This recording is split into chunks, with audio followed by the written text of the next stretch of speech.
there's the rub. Next year's budget.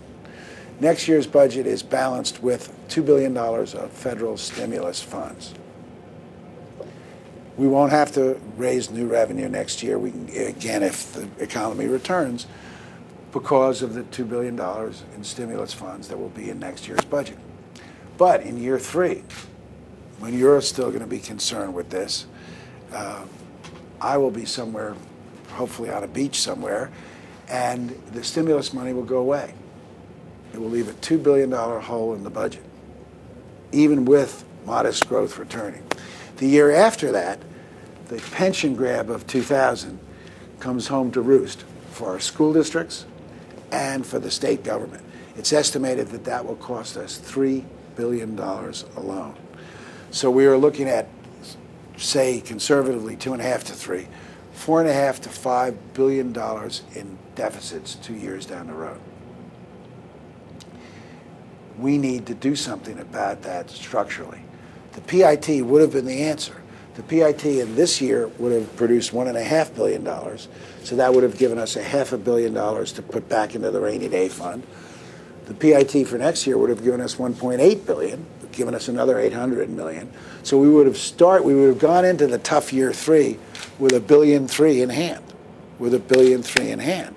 And of course the PIT keeps going and going and going. It's a progressive tax and it continues to grow.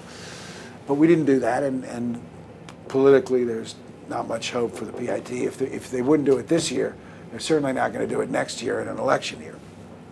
So where do we go? Well, let me go back to some of the wrong choices that we made when it came to revenue, and let me explain to you why we made those wrong choices. First and foremost, there is something called the vendor sales discount. I don't know if, well, newspapers aren't subject to the sales tax, so you wouldn't get it. But the vendor sales discount goes back to the 20s. And it goes back to the time when most companies had someone who did their books by hand and didn't even have a calculator, probably did long division to figure out what the sales tax was. And then they had to go and manually cut a check and send it to the state.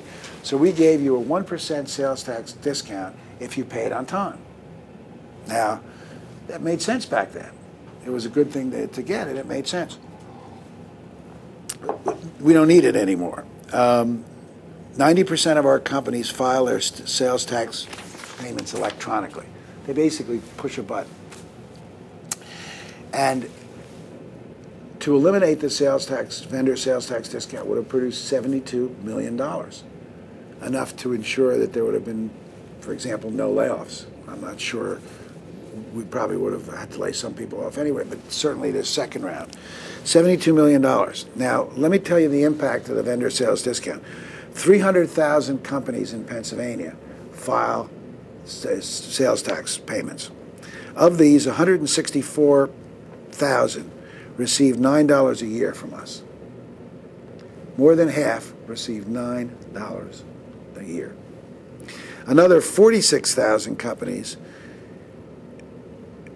receive about $100 in discount a year. So if you take that all together, more than 2/3 of our companies who file receive $100 or less than $10 a month. Now, why did we not get this through? It was in my original budget proposal. $72 million, money for nothing. $72 million. Well, there are 10 companies that have over $1 billion in sales, including companies like QVC and Walmart. They would have paid about $1 million more in taxes.